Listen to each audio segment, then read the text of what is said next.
Thank you everyone for joining us today for the AIM to Connect program, How to Launch a Virtual Museum. My name is Roxie and I'm the collections manager at the Indianapolis Motor Speedway Museum. I'm also a member of the AIM programs committee. Presenting today is Derek Miller, the Director of Content Development at Connections XR, and Jenny Johnson, Head of the Digitization Services at IUPUI University Library. Jenny will be joining Derek at Connections XR in just a few weeks to become the Director of Business Development. Without any further delay, I'm going to hand it over to Derek and Jenny for the presentation. Thanks, guys. Thank you, Roxie. We appreciate being able to share our project and we're going to talk about the virtual museum concept. We're going to talk about Derek's going to show lots of pictures and demonstrate our 3D scanners, viewer, prints, and virtual reality. And then we're going to talk about the project scope and leave lots of time for questions because we think it's important that we can talk to you, but we want to hear what you have to say too. So moving on, there we go. As Roxie mentioned, I am the head of Digitization Services at IUPUI University Library, and starting July 1st, I will join Derek at Connections XR. University Library has been working since 2006 to preserve and provide access to materials. So we started out in the 2D arena, digitizing materials, and had an opportunity to work with the Motor Speedway Museum to digitize their slides, negatives, photograph collection. So we built a really great relationship with them to do that. In 2017, we started pursuing 3D projects, and I received a grant from the Indianapolis Foundation, Central Indiana Community Foundation Library Fund. And the goal of the project was to begin the process of creating a virtual museum where we would have a lobby, and then we would have museums. We would have different corridors of museums where you could open a door and you could see museum material. So it only made sense that I would reach out to Roxie and to Jason Van Sickle from the museum to figure out what a concept of a virtual museum would be. So the goals of that project would be digital access, just thinking about general interest, K through 12 education, but there were also some side conversations that were happening about preservation in terms of restoration and replication. So to think about the concept phase of this virtual museum, I worked with Derek and Jason and Roxie to think about what would they like to represent in a virtual museum. And that museum concept, a lot of times, everything's about the drivers and how drivers, they get a lot of attention. So we thought we would focus on the mechanics crew. So we came up with the idea, currently in the museum, there is an A.J. Foyt exhibit. So we thought we would complement that physical collection and create a digital environment where we would 3D model the garage, A.J. Foyt's garage. We would scan AJ's car and all of the materials within the collection. And the whole experience would be the night before the Indy 500. There's something wrong with the engine. You're part of the mechanics crew and you have to walk around a virtual experience, picking up different parts of the engine and assembling it on a stand behind the car. And while someone is in the virtual reality, in the headset, they get a look and feel of what that garage was like back in the 1960s and get a feel for virtual reality, but also get to experience all of the historic memorabilia behind it. So that's what we did. We created this, we've showcased it. It is the technology we use is the Oculus 2 headset. But I know that Derek's going to talk about lots of what the building of this thing looked like. So Derek, take it over. Yeah, cool. So I guess we'll kind of do a bit of a load of, I guess, like a rewind of like how's the stuff done. So we use handheld structured light blue laser scanners. Essentially, they're really fancy cameras that you can hold in your hand. They're very portable. All they need is essentially like a laptop and like a briefcase, and we can go pretty much anywhere in the world. We can travel. It's very easy to kind of set up and basically start scanning. So for the photographs, they take hundreds of photographs a second to reconstruct and kind of rebuild out any physical objects into basically in kind of the whole 3D digital space.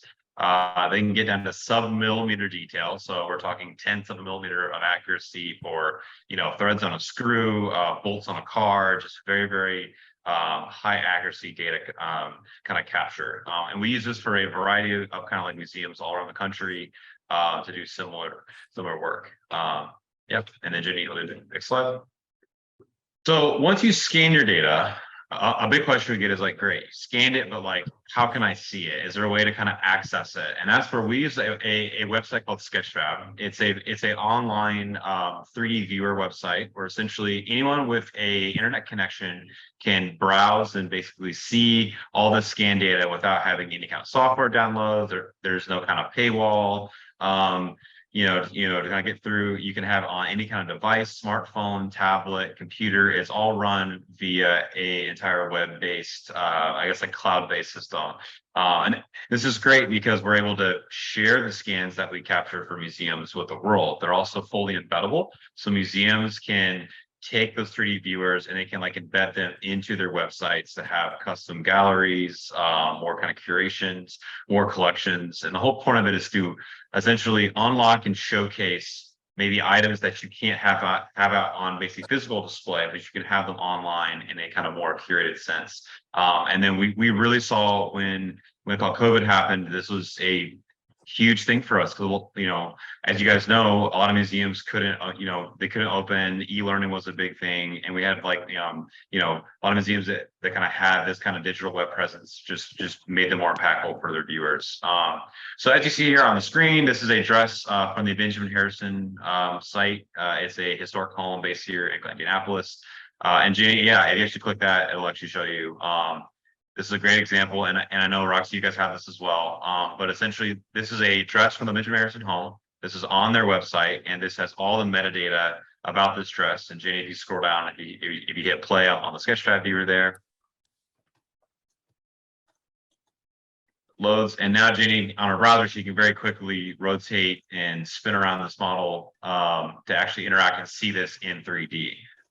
So this is it's super easy to like embed. If you can embed like a YouTube video, you can embed a basic 3D Sketchfab viewer. So yeah, it's a really great way for people to access and see the stuff much like you would in like in real life. And it's also great because if you notice on the corner there, Jenny, there's a little 2D image.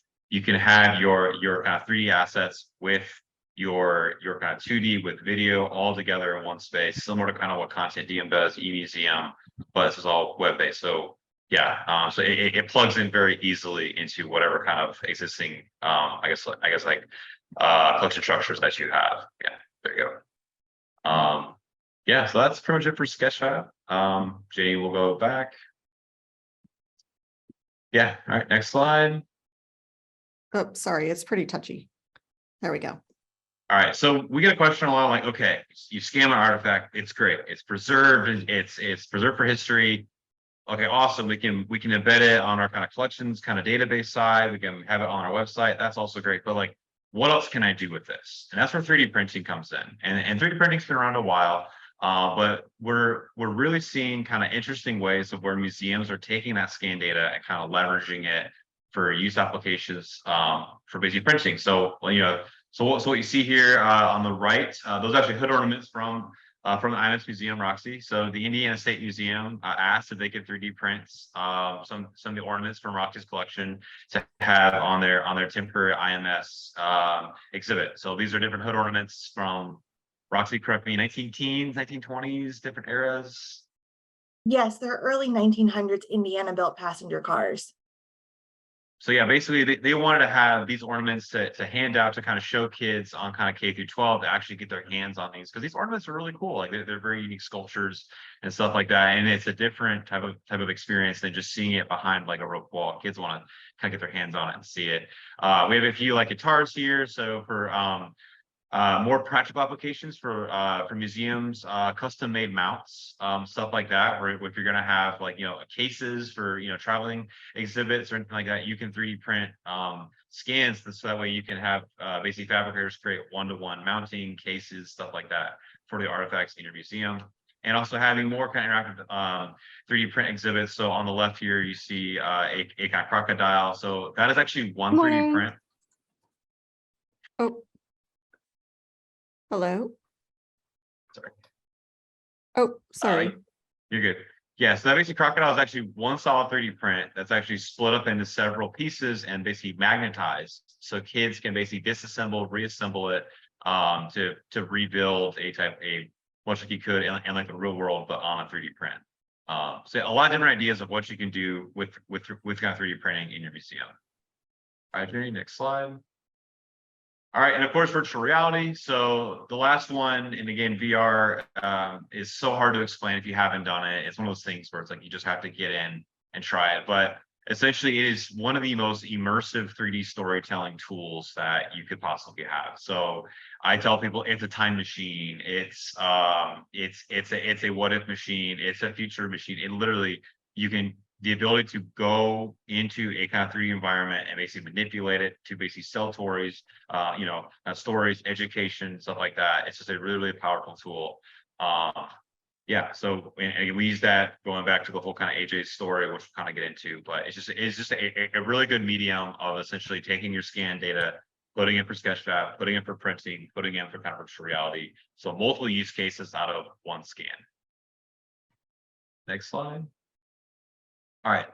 So like Jenny, So like Jenny mentioned earlier, essentially we were approached by the IMS with the grants to create a virtual reality experience using scan data. So the garage here that you see on the right, we actually went out, took measurements and actually recreated that garage, the actual environment of it. We then went out and 3D scanned several artifacts that would have been in that garage that are all throughout the museum. To basically tell the story of what it would have been in a 1960s IndyCar garage. And we actually scanned the car itself to actually have all the components. So essentially we're creating our kind of canvas, which is the garage. We're creating all of our kind of I guess kind of like objects, which would be paintings on the canvas. And we have our beautiful car, which is the main hero of the canvas. So taking all those together to complete one complete picture. Jenny will do next. So we started by 3D scanning objects. So we scanned engine parts. That is, again, Roxie, correct me on this, Offenhauser engine? Yes, they're Offenhauser engine parts. There we go. So we went out, they had a engine petting zoo, so it's really convenient. The engine was already disassembled into several pieces. We could scan them individually, and then once we had a complete 3D file, we could reassemble these inside of VR. We scan things such as tools, hammers, screwdrivers, refrigerators, anything that would have been authentic to a 1960s IndyCar garage to do everything we had around it. All right, Jenny, next slide. And we also scanned the car. So this is AJ Foyt's 64 Roadster. So I have some video here playing. So essentially, we dotted up the car. Basically, those are kind of tracking dots. So that way it helps the scanner see what it's looking at. And we 3D scanned the entire car in less than a day. It took longer to basically track and figure things out than to scan it. So we basically took the wheels off, started scanning the body of the car, scanning everything as possible to create a complete one-to-one scan. And while we were there, we scanned two or three other cars there as well. So yeah, the scanning process is just really, really quick, really easy.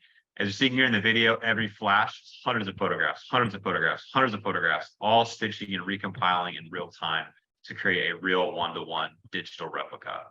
And these are students scanning it, by the way. One of them is actually Roxie. Maddie's still working with you, right? She actually recently just left us to go teach at Heron High School. Okay, cool. But yeah, she was there. So it's basically Scanning is the fun part. Scanning is the great part. And basically we try to get, students, interns, anyone as involved if they want to be part of the scanning process. So cool. All right, next slide. Oh, okay. Is that the next one? Yeah, there we go. Yep. Oh, sorry. It's not, there we go. Can you see it? Yep, you're good. Okay. Okay. Yep. So here are the results. So I have a link to the scans here if you want to see the whole collection, but that what you see there in the middle, that is the actual IndyCar. These are different tools, different objects, and Jenny, yeah, go ahead and click it if you want. Just so I see here. So this sends you to Sketchfab. Essentially, it's a collection page. And Jenny, if you click on the main IndyCar, so it loads up here. So this is again running off of Jenny's browser. This is open to anyone with internet connection can view and see this. It's embeddable on any website. So this is a 3D scan one-to-one replica of that IndyCar. We were able to get all the decals, all the paint scratches, everything we can to get from this IndyCar. So we have a one-to-one digital replica of it. And this is once we have this, we can throw this inside of a virtual reality app along with the other tools and stuff like that. Again, going back to creating that canvas, creating all your components to use virtual reality as a great storytelling medium. Yeah, we got a lot of detail, that's for sure. All right, and yep, Jenny, can go back, and then we'll do the next slide. So again, as I talked about, we took all those components together. We crafted this whole story. So what you're seeing here is actually screenshots from inside the headset. So this is what the user sees. So again, going back to that kind of garage, we have the whole garage recreated. It's filled with kind of objects throughout it that you can pick up with your own hands, which you could never do in the museum. You can basically you have to find the right components to rebuild the engine, and as you pick up parts, you have like a narrator will kind of tell you about like oh, that's a magneto clamp. Oh, that's a I'm not a huge car guy, like what kind of engine head, but it goes through all the individual car parts, and it makes you try to find the right ones to reassemble an actual engine. We launched it 2 years ago. It's actually free to download if you are a VR user. It's on a platform called SideQuest, where essentially anyone with a headset can download this app and you can experience it for free. So then once we created it, we actually we took it on the road as it were. So we wanted to test out like, okay, well, you make this cool thing, but like when actually rubber hits the road, when the public gets their hands on it, how does it behave? And we try to build it in a way where like anyone from the ages of a kindergartner all the way up to a 94-year-old is who we had in one of these events, be able to go on this very easily and experience it. So we've taken it to several fundraising events, several VR events. We took it to the Brickyard 300 a few years ago at the IMS Museum. Having people who've never done VR before, this is their first experience where they're hopping in and they're going back in time to 1964 to rebuild this engine. And it's been pretty flawless. And Jenny, if you want to click that bottom right image, that's from when the news came out. If you want a little news segment, yeah, I don't know if audio goes through, but it's an ad, of course. Hold on, let me see. Hiring new and recent registered hear nurse it? graduates for many departments within our organization. Remarkable care begins with extraordinary talent. Apply today. The third race this weekend at Indianapolis Motor Speedway, the Verizon 200 at the Brickyard. It's not the only experience fans can check out, though. News 8's Aaliyah Hodges is live at the IMS Gallery, looking, quite literally looking, at a new exhibit. Oh, hey, Brenna. I didn't see you there. No, not at all. I can tell. Good morning. So I'm here at the IMS Museum, and this is a virtual experience. Imagine yourself being in AJ Foyt's garage back in 1962, and you're building his car before Indy 500. I mean, that's what I'm doing right now. It is super cool. Joining with me now is Eric Powell. Don't know where you are, Eric. Right here. Okay, all right. Tell us, why is this exhibit here at the museum? Well, it's our friends at IUPUI University Library. They have brought out some super cool technology that, that they had a grant from the CICF here locally. And scanned a bunch of objects that are in the museum now. These are actually on, part of exhibits. And they've, brought this out here, and our job is to build AJ's car for the 1964 Indianapolis 500, which is also part of the collection. And you can get lost in this thing, as you can tell. It's a lot of fun. Oh my, it's like I'm in the garage, it's super 3D, and I'm picking stuff up and I'm moving things around. This is so fun for all ages. And this can only be used, this is gonna be leaving at 4 o'clock this afternoon. Yeah, this particular exhibit will be out here at 4 o'clock. We're open from 8 to 4 today for the Verizon 200, and you have to have a ticket to get in. One thing to keep in mind, but I think general admission tickets start at $40 for the race, so it's going to be a beautiful day. But our goal is to have this kind of technology as part of the museum programming in the future, to state of the art, interactive. This is the kind of thing that people from age 5 to 75 are going to enjoy. And we definitely want to be part of that going ahead. Oh my goodness. And if you guys want to do this at home, is there a way that people can download this? It's going to be available on our website soon. I'd say give it a week or two, but at imsmuseum.org. So, a lot of great changes coming to the museum, and, the IUPUI, the University Library folks are going to be part of that. So just keep an eye out on imsmuseum.org. Okay, you guys keep an eye out. I can't keep an eye out, but you guys keep an eye out. Brenna, this is something that I will always remember. This is awesome. Had you ever done these before, Aaliyah, a virtual reality headset? No? No, ever. I think the most 3D I've ever done was go to an IMAX theater. That's it. This is super cool. And you could get this headset at Best Buys. I could just do this at home. This is awesome. This is how Aaliyah will be reporting from now on. Okay. Yeah, so little kind of tongue in cheek, but essentially, it's everywhere we've kind of taken this thing. We've gotten a lot of media positive press. People are really excited about it, and that's part of why we're here, is to basically showcase on this is what can be done. It's a really, really cool experience, and we've kind of taken this kind of formula with kind of Roxie and all the folks kind of researching and figuring out how we can do this for other museums, and that's why we're here to basically talk about it and share. So that's what it from my side. I believe, Jenny, back to you. Yeah, great.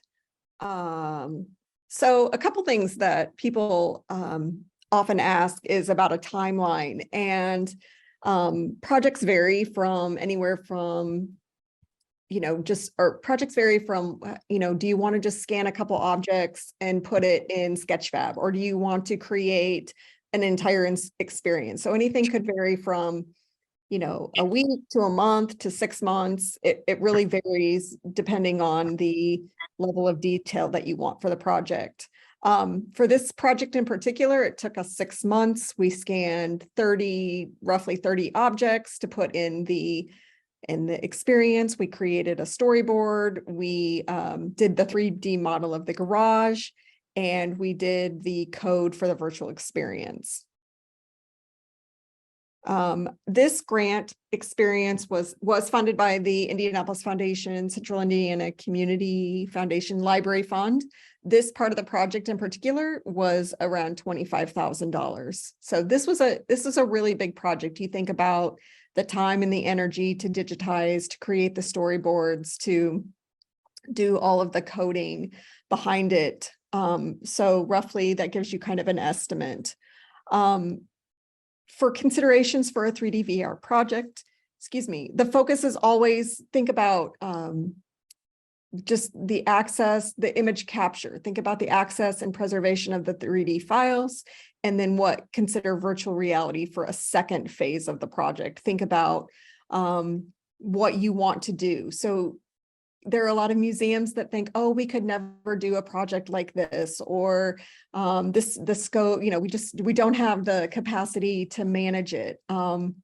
There are always ways to think of to do, at least at the very little, the image capture, and then think of doing the virtual reality as a second phase. We wanted to leave lots of time for questions. I know we've thrown a lot at you, but we are happy to entertain questions, comments, thoughts, conversations even, if you have ideas on how you would want to do something like this on your and within your own museums. I do have a question, maybe you guys could elaborate more on for the participants. How do you go about like saving those 3D files and then sharing them with the museums? Because I know one of the questions and conversations that we've had internally have been, where are we going to store all these 3D files? How large are these 3D files? So maybe you guys can touch a little bit on that. Sure. Yeah. So, I mean, anytime you talk about historical preservation, more eggs in several baskets is always better, right? So, I mean, the file sizes can be quite large, depending on how big your kind of collection is. If it's, I mean, IMS, I want to say, is a few terabytes of data information just alone. We have some that are like 10 plus terabytes, some that are only a few gigabytes. So it varies on how many objects you have. As far as storage capacity, at the time we created AJs, we were still at IUPUI. So we saved as much as we could on their servers. And certain museums have different capabilities. So if the museum wants all their files to have and save on their servers, by all means, yes, take them, please. Like, you know, like have them on multiple locations. That way, if one server goes down, you have another backup for it. And as far as legal copyright is concerned, like all the data belongs to the museum. Like we had a massive deep dive legal through IU, or basically IP belongs to the museum. So all this data is yours. It is not universities. It's not ours.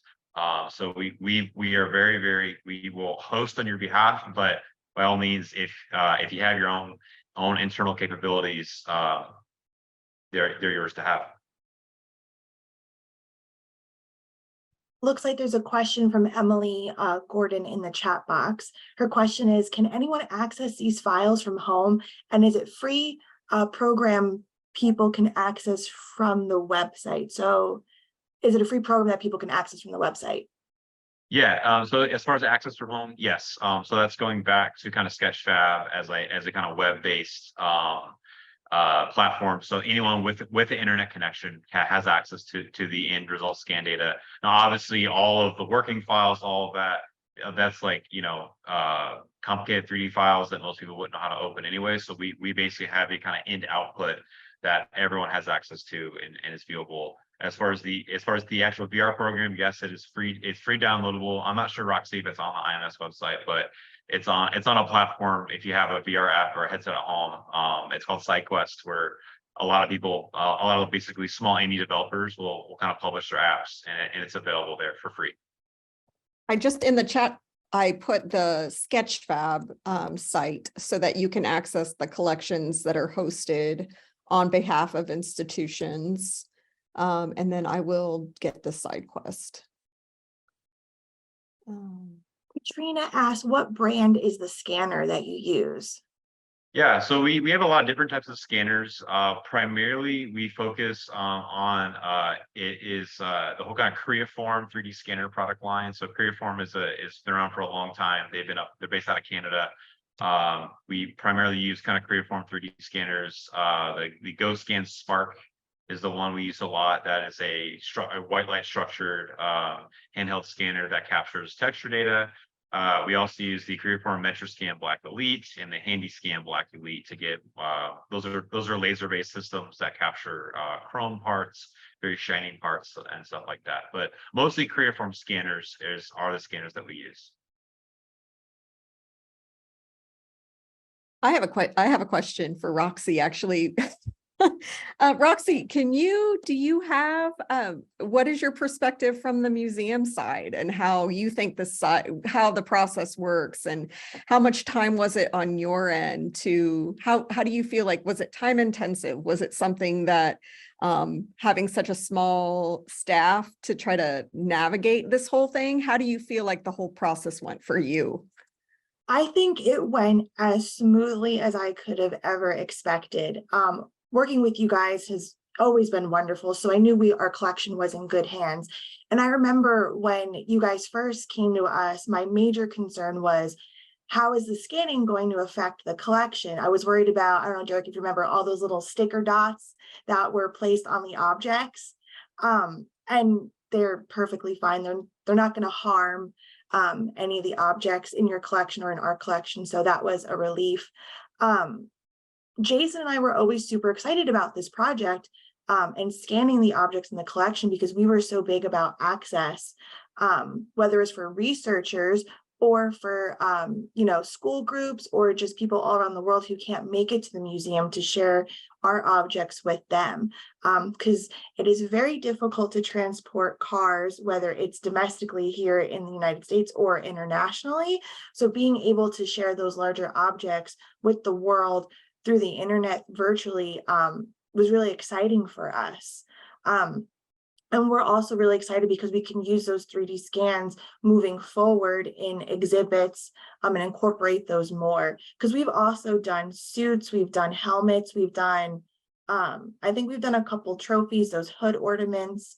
But on our side, it really wasn't labor intensive. We just had to work in conjunction with you guys, make sure the objects were ready to go. We made sure they were cleaned and prepped and available when you guys were, coming. I mean, that was probably the most time intensive part, and it really wasn't, all that, intensive. Let's see, it looks like there's some questions in the chat. From Tanya, what has the public reaction and public impact been? Do researchers find and use scanned objects they didn't know you had? And then also, what kind of curriculum materials has the IMS educators developed with the virtual museum and objects? I know from our side, the public reaction has been fantastic. When you guys were there at the museum for the Brickyard 400 that day, we had a line out the door for people wanting to come in and use the headsets and try them as well. And I've also had several people contact me after the event, finding out where they can download it themselves to play at home.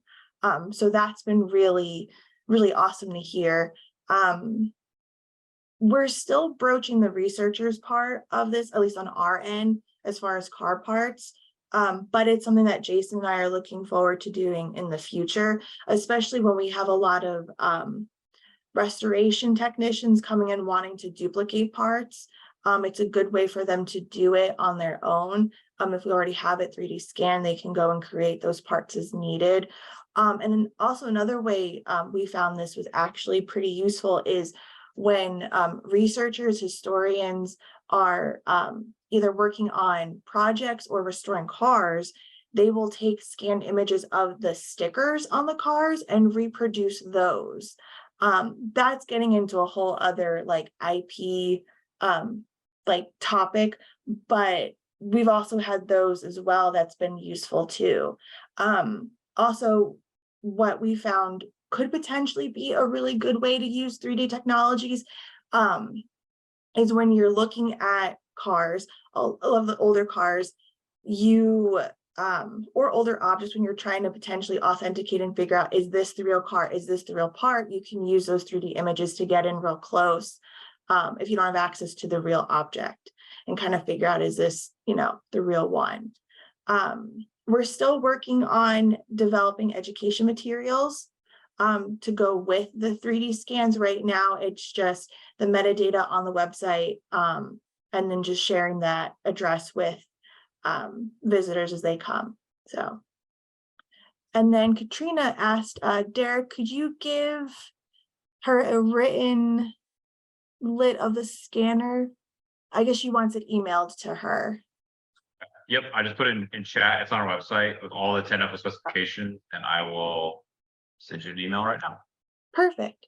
And then I guess maybe I think we missed one question. There was, what has been the most challenging object you've scanned from your resident? I want to make sure we address that before we move to. Yes, so challenging object is scanned from IMS or from in general? I would just say in general, maybe. Oh man. Well, we're about to do one right now. It'll be I guess a test for the, I can't say who. Wow, Jenny, can I say who? Yeah. Okay, we're doing a test for the Smithsonian right now, where essentially glass is one of the most difficult things to scan, because glass is so translucent, where our sensors of the scanner just go right through it. So sorry, I'm getting a thumbs up. One of our testing technicians was testing on glass and was like, it's scanning. So sorry, some live reaction here. Cool. So yes, glass is one of the most difficult things historically to scan in general. Yeah, that's about, I mean, that's really, I mean, besides that, the scanners we have, chrome, shiny objects, not a problem, matte black, not a problem. I mean, the scanning technology has really progressed a lot in the last, I'd say 5 to 10 years. It's come a long ways, where we can scan pretty much anything. People, it's always interesting. Medical scanning, I have some crazy stories I'm not gonna get into, but that's always fascinating, scanning people for medical applications. But yeah. And there was a question about how should a museum decide if they should use an internal or external team for producing or a similar project. Speaking from experience, when the library started their 3D scanning initiative, we purchased the 3D scanners, and the scanning is the easiest part of the project. It bottlenecked when we ended up having to do the post-processing and to make the objects with the shading and the lighting to make them look real. So the scanners 100%, they capture the level of accuracy is within like quarter of a millimeter, Derek? Yeah, our handheld systems, 1/10 of a millimeter is kind of one of the higher. We can go higher than that with special tools, but yeah, that's kind of the standard we use. So they were created for engineering purposes. So the level of accuracy we're getting. So when you scan, you're actually building it. Some of you may have heard of photogrammetry that takes a lot of pictures and then stitches it together. But what we're doing is creating a one-to-one representative it's of the object. So the real object is completely representative of the real or the digital scan. So we had an internal team that we learned how to use the scanners. It was really awesome. And then we didn't have a Derek. We didn't have the person that could, the artist side of things that could do all of the things that make it look real life. And so I think any institution could do the scanning. I think that's the easy side. It's the other side of the project or the process that you need some TLC and the expertise to be able to do that. Does that answer your question? If you need to ask more questions, like follow-up questions to that, that's fine too. Do you have anything to add to that, Derek? No, I mean, the scanning part, let's say data collect, I mean, obviously the scanners are very expensive. So a lot of people ask me all the time, oh, how much does a scanner cost? I mean, you're looking at, I mean, our kind of workhorse one is around $40,000. They start around 9,000 and they can go up to about 120. So they are a very expensive piece of equipment. And we always tell people, like, you just go out, spend a bunch of money on a scanner, that's great, but just be aware, like there is a whole process side of that where you have to, edit the data, make sure it looks good, clean up, and that's something where a lot of people don't realize until they're already invested in. They're like, oh man, it's not just point and shoot. There is a process to it to make it look great.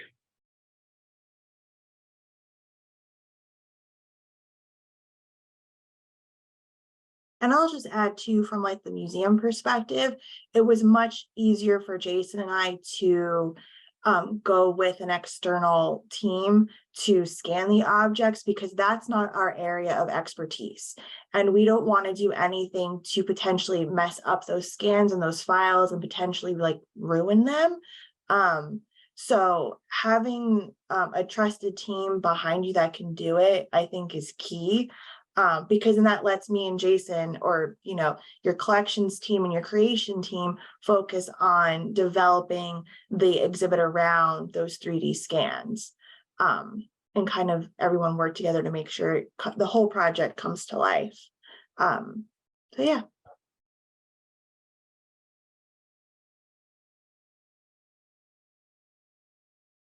Any other questions, comments? what ifs.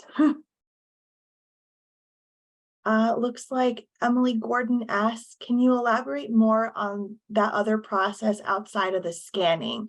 Is it more animation based or something similar to a game design with the scanning? Like skill set wise, you're probably, I mean, to be quite frank, no one's really teaching 3D scanning post-processing cleanups in universities, because it's so new. Like there aren't a whole lot of classes on that. So when we look at like process cleanup skill wise, what we're looking for is 3D animation skill set. You need to have a modeling skill set. If you're strictly historical preservation. Now, if you're on the engineering side, you need more of an engineering skill set. So I would say 3D animation kind of background, kind of techie. And as far as who's doing it, like what universities are, University of Michigan and Ann Arbor has a great program. We were doing it at IUPUI, University of Southern Florida, USF. Has a good internal kind of department that's run via their library, but there aren't a whole lot out there from what I've seen. So that's part of the reason why we started Connections XR, is to offer that to museums, because we had museums that universities in their area weren't doing it, and they wanted to, and we were like, let's do it. So that's a big reason why we exist and why we're working with museums.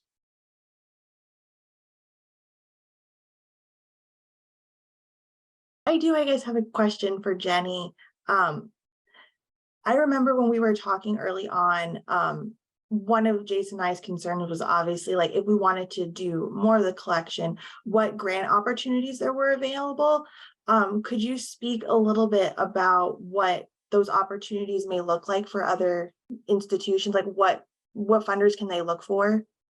Yeah, there's a couple that I would look at. First, I would look at your local county foundations, community foundations. We're very fortunate in Indianapolis to have a fund that supports us specifically for libraries and digital initiatives. So they've been very generous to fund many of our digital initiative projects, specifically the 3D projects. The second thing I would do is I noticed that there are several people from different states. Look at your state libraries in terms of, they're called LSTA, Library Services Technology Act grants. A lot of times those LSTA grants can be utilized for these types of projects. I know that in the state of Indiana, they can be used for 2D digitization projects, and they did fund a 3D digitization project for us. The next thing if you're super ambitious and have big thoughts and big ideas, there's IMLS, which is the Museum Library Science, LILM, Library Services. Those are federal grants. There's NEH, which is the Endowment for the Humanities. Those are your two big major federal grant funders. And I'd be happy if any of you, I believe, you can see my contact information. I'm always happy to brainstorm granting opportunities in your areas to see if we can, I can help in that regard. I've done raised lots of money for the library to do digital projects. So I'm not opposed to exploring those options with you. Yeah, I just think that, as Derek mentioned, I've been in the university library for 22 years, and as the technology, and I'm a tenured librarian, and as the technology continues to get, I don't know, more interesting with Meta and 3D technologies and image capture, it really does complement the 2D digitization. And we were saying no to a lot of institutions, and not because the university library didn't want to do this, it just fell outside of their mission. They had to stick with core mission and vision. But Derek and I feel like there are lots of opportunities to help institutions like yours to do this type of work. So reach out to us. We'd be happy to discuss.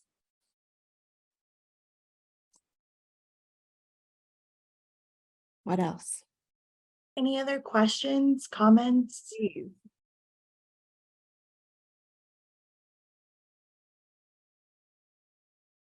Well, on that note, if you do have any that you think of after, feel free to send any of us an email. We're always happy to chat, get connected, share with you our thoughts and connect you to the right people. And before we go, I will just, Jenny, if you want to put the PowerPoint back on. Sure. Me.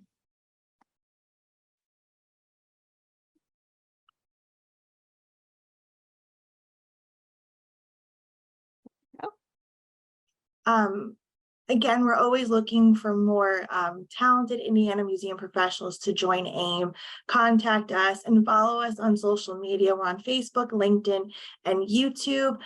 This recording and past AIM to Connect programs are on our YouTube page for resources.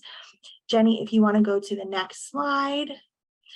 Just some upcoming events for AIM. There's the AIM to Connect at the Association of Midwest Museums annual meeting in Indianapolis, where Derek and Jenny will also have a booth and be presenting. If you guys are going, definitely check it out. We'll be doing a conversation with Claudia Pauly, founder and president of the Urban Legacy Landmarks Institute in Indianapolis on Saturday, July 29th. And then the AIM to Connect Museum of Broken Relationships, Indianapolis, lessons from a collaboration with Dr. Lois Silverman on Friday, September 29th at 12 Eastern. Again, thank you all for joining us. And if you have any questions, don't hesitate to reach out to any of us. We're always here to help with anything you need. Thank you all for joining us today. Hey guys, thank you. Yeah, thank you so much. We appreciate the time.